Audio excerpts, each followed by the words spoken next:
ప్రకృతి వైపరీత్యాలు సంభవిస్తే నష్టం అంచనా వివరాలు శాటిలైట్ ద్వారా సేకరించి ప్రభుత్వానికి అందించడం వారి విధి. ఏ ప్రాజెక్టు చేపట్టాలన్నా కావలసిన సాంకేతిక డిజైన్ రూపొందించడంలో వారిదే కీలక పాత్ర. ఆంధ్రప్రదేశ్ స్పేస్ అప్లికేషన్ సెంటర్లో 2 దశాబ్దాలుగా పనిచేస్తున్న ఒప్పంద ఉద్యోగులైన వారంతా ఇప్పుడు రోడ్డున పడ్డారు. 70 మందిని యాజమాన్యం ఉన్నఫలంగా తొలగించడంపై ఆందోళన వ్యక్తం చేస్తున్నారు. హైదరాబాద్ హిమాయత్ నగర్ లో ఉన్న ఏపీ స్పేస్ అప్లికేషన్ సెంటర్లో పనిచేస్తున్న 70 మంది ఒప్పంద ఉద్యోగులు 10 రోజులుగా ఆందోళన చేస్తున్నారు. డిసెంబర్ 1న కార్యాలయానికి తాళం వేసి యాజమాన్యం విజయవాడకు వెళ్లిపోయిందని, ఏళ్ల తరబడి పనిచేస్తున్న వారిని ఉన్నట్టుండి తొలగించిందని వాపోతున్నారు. శాక్ కార్యదర్శి సంజయ్ గుప్తా ప్రభుత్వానికి ఈ విషయం తెలియకుండా వ్యవహరిస్తున్నారని ఒప్పంద ఉద్యోగులు ఆరోపిస్తున్నారు. డిసెంబర్ 1 నుంచి వీరంతా హిమాయత్ నగర్ కార్యాలయం వద్దే దీక్ష చేస్తున్నారు. తమను ఉద్యోగంలోకి తీసుకుని విజయవాడకు తీసుకెళ్లాలని డిమాండ్ చేస్తున్నారు.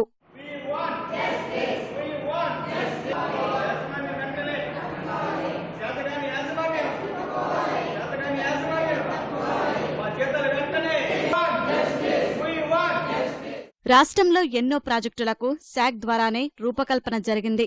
2 ఏళ్ల కిందట విశాఖలో హుద్హుద్ తుపాను సంభవిస్తే అక్కడ ఎంత నష్టం జరిగింది, ఎన్ని చెట్లు, ఎన్ని విద్యుత్ స్తంభాలు కూలిపోయాయనే వివరాలు ప్రభుత్వానికి అందించింది వీరే. నీరు చెట్టు, ఫైబర్ గ్రేడ్, వాటర్ షెడ్ల నిర్మాణం, ఇలా ఏ శాఖకు సంబంధించిన ప్రాజెక్టు డిజైన్ అయినా రూపొందించే తమను ఉన్నపళంగా తీసేయడమేంటని ఒప్పంద ఉద్యోగులు ఆవేదన వ్యక్తం చేస్తున్నారు.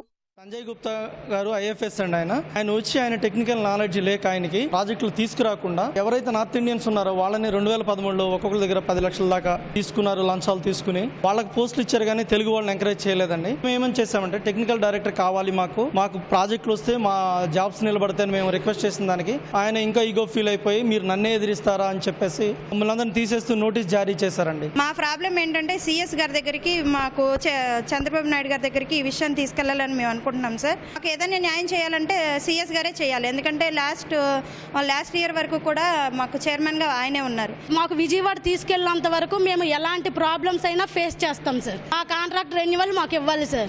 జీతాలు వెంటనే చెల్లించాలి సార్. మా హస్బెండ్ నేను ఇక్కడే వర్క్ చేస్తాము, ఇద్దరికి శాలరీస్ లేవు. అసలు స్పందించట్లేదు సంజయ్ గుప్తా సార్.